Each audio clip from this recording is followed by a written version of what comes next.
गुर की मूरत मन माहि ध्यानू। गुरु प्यारी साध संगत जी, राधा स्वामी जी। ये पांचवी पातशाही श्री गुरु अर्जन देव महाराज जी की वाणी है। वैसे तो हर एक गुरु साहब उसी शब्द और नाम की महिमा करते हैं, उसी शब्द और नाम के पहलू को बयान किया है। मगर पांचवी पातशाही श्री गुरु अर्जन देव महाराज ने ज्यादा ध्यान सतगुरु की भक्ति पर दिया है।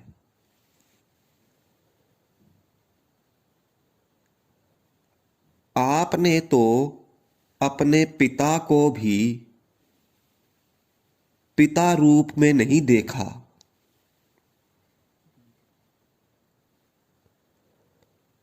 पिता समान नहीं देखा, बल्कि गुरु रूप समझकर आपने उनसे प्यार किया। आपने बड़ी अच्छी गुरुमत के मुतल्लक हर शब्द के अंदर बहुत खोल खोल कर समझाया है।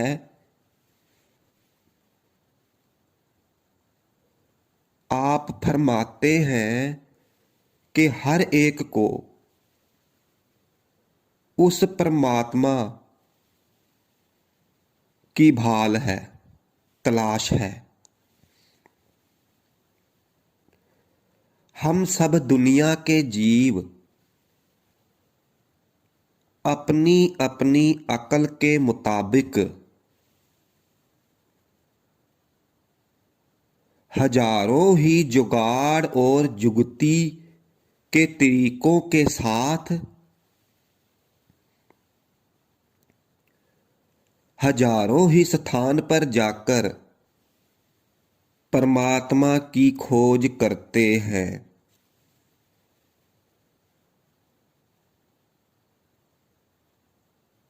परमात्मा को ढूंढने की कोशिश करते हैं। जैसे कोई जप तप करता है, कोई पूजा पाठ करता है, और कोई दान में लगा हुआ है, कोई सरोवरों में स्नान करता है, और कोई ग्रंथों पोथियों को पढ़ने में लगा हुआ है। कोई तीर्थ यात्रा करता है और कोई जंगलों पहाड़ों में परमात्मा की खोज करता है।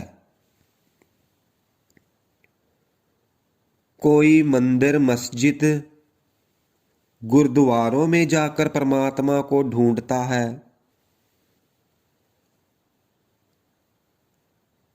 मगर आप हम जीवों को समझाते हुए फरमाते हैं कि वह परमात्मा कहीं बाहर नहीं है, वो तो हमारे शरीर, हमारी देह और हमारे वजूद के अंदर बैठा है। और जिसको भी मिला है अपने अंदर से ही मिला है, और अगर जिसको भी कभी परमात्मा मिलेगा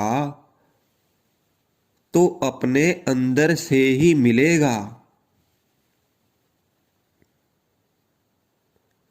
अगर कोई लेबोरेटरी है जिसके अंदर जाकर ही हम मालिक को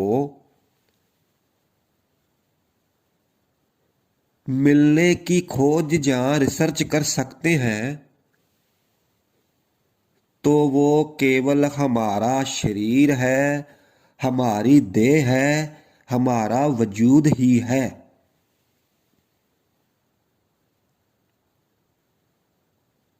इसलिए गुरु घर की बाणी है,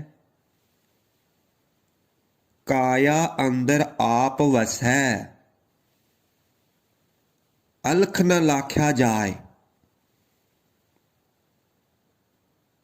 मनमुख बुगद बूझे नाही, बाहर भालन जाए। वो परमात्मा हर एक के शरीर के अंदर बैठा हुआ है। हम दुनिया के जीव मनमुख हैं, मुग्ध हैं, गवार हैं। उस परमात्मा को दिन रात बाहर खोजने की कोशिश में लगे हुए हैं।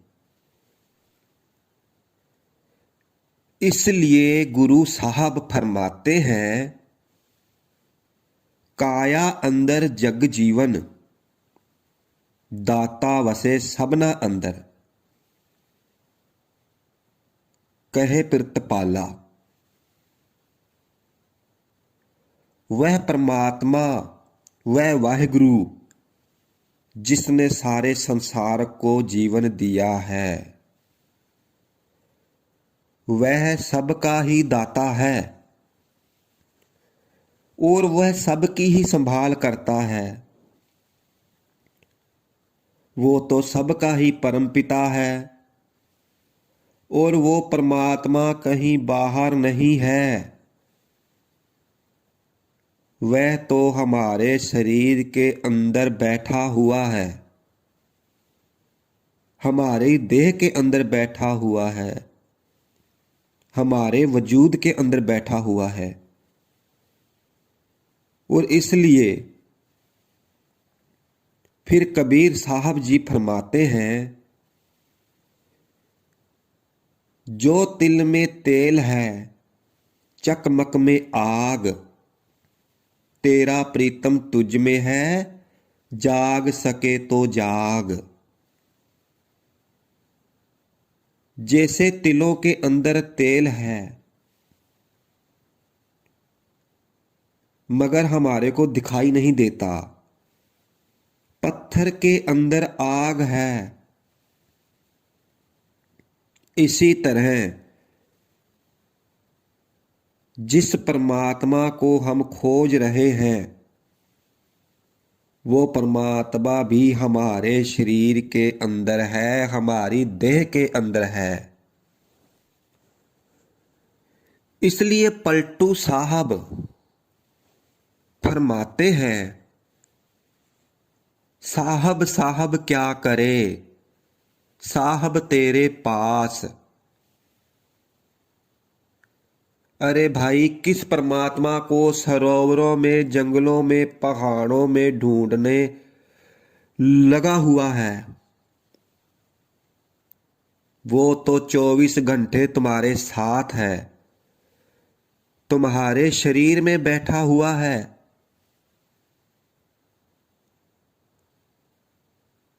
और जो कर्म हमने पिछले जन्मों में किए हैं उनका हिसाब किताब खत्म करो,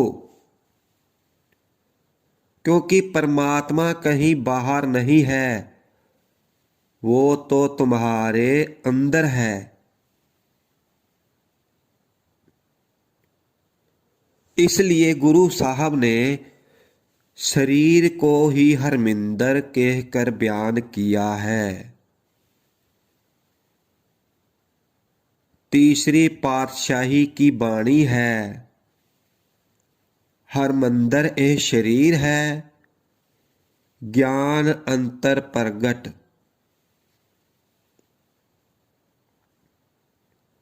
क्योंकि हमारा शरीर ही मालिक के रहने का हरमिंदर है। जब भी हमें मालिक को मिलने का मौका मिलेगा हमारे शरीर के अंदर से ही मिलेगा। ये वो स्थान है जिसके अंदर जीवत परमात्मा का वास है। और ऋषि मुनि तो हरदम हमारे शरीर को नर नरैणी बोलकर याद करते हैं,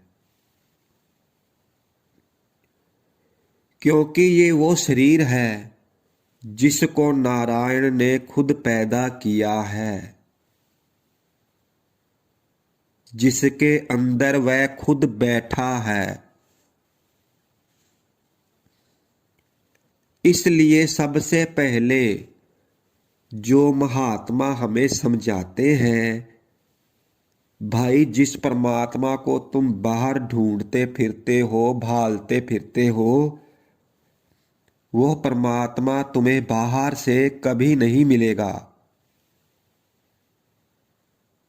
वो तुम्हारे शरीर के अंदर है, तुम्हारी देह के अंदर है, तुम्हारे वजूद के अंदर है।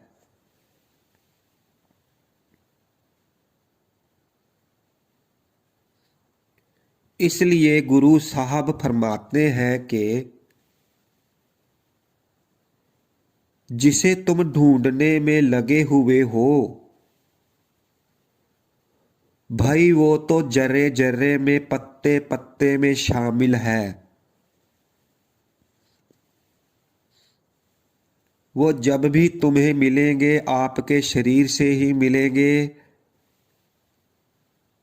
तो अब मन में ख्याल आता है कि हमें परमात्मा नजर क्यों नहीं आते।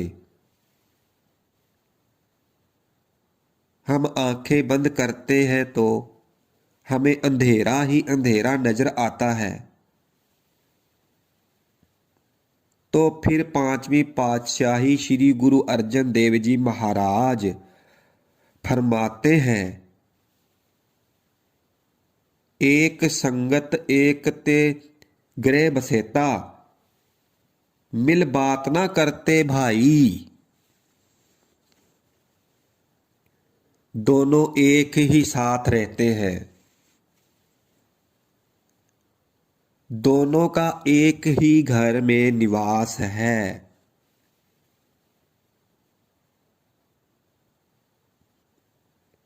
मगर आपस में मिलाप नहीं है। आत्मा भी इसी शरीर के अंदर है और परमात्मा भी इसी शरीर के अंदर है। और ना कभी आत्मा ने परमात्मा के दर्शन किए, ना कभी हमारी आत्मा सुहागन हुई।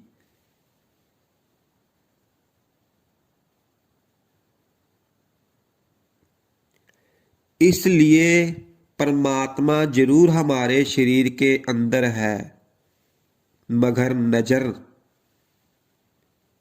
इसलिए नहीं आते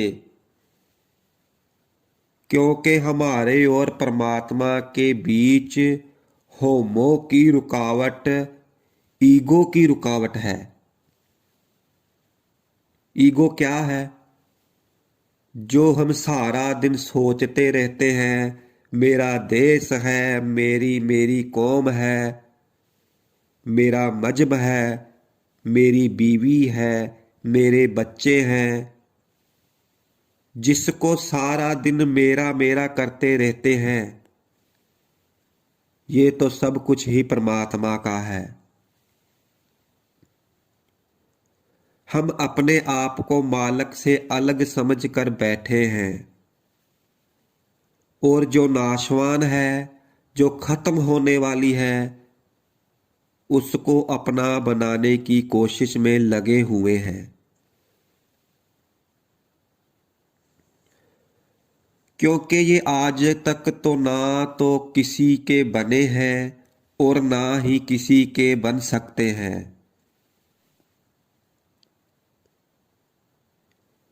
और इतना इनके साथ प्यार हो जाता है कि रात को भी सपने भी इनके ही आते हैं। मौत के वक्त इनकी ही तस्वीर सिनेमे की तस्वीर की तरह हमारी आंखों के आसपास आकर खड़ी हो जाती है। और जहां आसा तहां वासा। जिधर हमारा आखिरी टाइम ध्यान होता है, हम दुनिया के लोग उसकी तरफ खिंचना शुरू हो जाते हैं। जे कोई चीज हमें बार बार दुनिया के बंधनों में लेकर आई, दुनिया का मोह और प्यार किसने पैदा किया? हमारे मन ने पैदा किया। ये हमारा मन है जो माया के मोह में फंसा हुआ है। इसलिए श्री गुरु नानक देव जी महाराज ने फरमाया है, नानक मन जीते जग जीत। अगर हमने मन को जीत लिया तो उस दुनिया को बनाने वाले परमात्मा को जीत लिया, क्योंकि ये मन ही तो है जिसके पीछे लगकर भाई भाई का दुश्मन है, कौम कौम की दुश्मन है, मजहब मजहब का दुश्मन है, देश देश का दुश्मन है। आप रोज खबरें सुनते हैं कैसे लोग एक दूसरे के खून के प्यासे हैं। ये मन ही है जो हर एक को अपनी उंगली पर नचाने में लगा हुआ है। इसलिए स्वामी जी महाराज ने फरमाया है कि जिन्होंने मार मन डाला उन्हीं को सूरमा कहना। बड़ा बैरी है ये मन घट में, इसी को जीतना कठना। दुनिया में बड़े बड़े बहादुर शख्स हुए हैं, उनकी बहादुरी से पूरी दुनिया वाकिफ है, लेकिन आप समझाते हैं कि उनसे भी बहादुर और सूरमा वो इंसान है जिसने अपने मन पर काबू पा लिया। और ये एक ऐसा दुश्मन है जो हमारे शरीर के अंदर बैठा है, पता नहीं किस वक्त हमें धोखा दे दे। अगर हमारा किसी के साथ वैर है, झगड़ा है, विरोध है, तो वो हमारे मन के साथ है। इसलिए गुरु नानक महाराज समझाते हैं कि जितना टाइम तुम्हारे रास्ते से ये मन की रुकावट दूर नहीं होती, चाहे बेशक वो परमात्मा हमारे अंदर है, तो हम कैसे परमात्मा को पा सकते हैं? मन की रुकावट का क्या मतलब है? जिस तरह आत्मा उस परमात्मा का हिस्सा है, मन भी कोई छोटी मोटी चीज नहीं है, ये भी ब्रह्मा का हिस्सा है और त्रिकुटी का रहने वाला है। लेकिन विषय विकारों, शराब कबाबों, इंद्रियों के भोग विलास में फंसकर अपना असूल मकसद भूल गया है। जो जो गलतियां मन करता है उसका हिसाब हमारी आत्मा को भी देना पड़ता है, क्योंकि रूह और मन एक गांठ में बंधे हुए हैं। जितना टाइम हमारी आत्मा मन का साथ नहीं छोड़ती, उतना टाइम इसको कुछ नहीं पता चलता कि ये क्या कर रही है, और ना ही अपने असल और ना ही अपने असलपन का पता चलता है। इसलिए हमें पहले मन पर काबू पाना पड़ेगा। और कब काबू पा सकते हैं? जब हम मन और माया के दायरे से बाहर चले जाते हैं,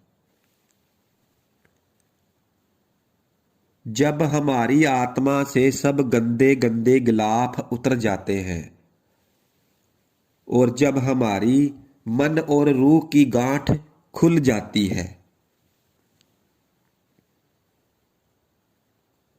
हमारी आत्मा तो निर्मल है, प्योर है, पवित्र है, लेकिन मन का साथ लेने के कारण आधी गंदी और मैली हो जाती है।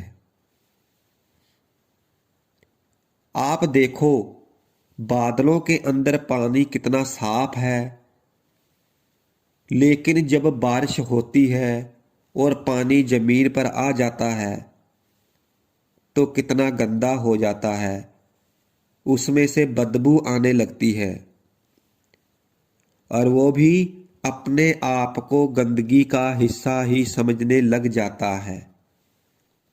लेकिन जब इसको सूरज की तपश मिलती है, बुखारत बनके छोड़ता है, उसको होश आ जाती है कि ये तो गंदगी है,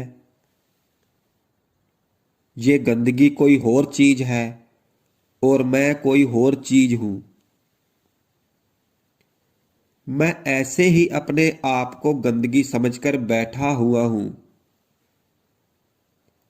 और जब वो अपने आप को गंदगी से अलग समझता है, फिर उसको पता चलता है कि मेरा असल ठिकाना आसमान में है। और फिर सीधा जाकर बादलों में समा जाता है।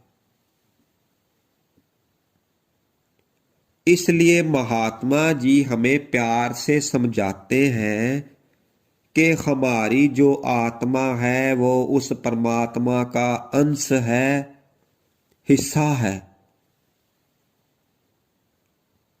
जितनी देर ये मन का साथ नहीं छोड़ती, तब तक ना इसको अपने आप की समझ आ सकती है और ना ही इसको अपने असल की समझ आ सकती है। और ये मन का साथ तभी छोड़ेगी जब इसको दुनिया के प्यार से ऊंचा और साफ प्यार मिलेगा। क्योंकि ये जो हमारा मन है, ये लज्जत का आशिक है। वैसे तो हम दुनिया के जीव अपनी अकल के मुताबिक हजारों ही जुगतियां और साधनों के साथ मन को काबू करते हैं। जैसे जप तप करते हैं, पूजा पाठ करते हैं, पुण्य दान करते हैं, घर बार छोड़कर जंगलों पहाड़ों में चले जाते हैं। इसलिए भाई, हमारे को पहले मन पर काबू पाना पड़ेगा, फिर ही हम उस वाहेगुरु, उस सच्चे पातशाह की भक्ति में लग सकते हैं। राधा स्वामी जी।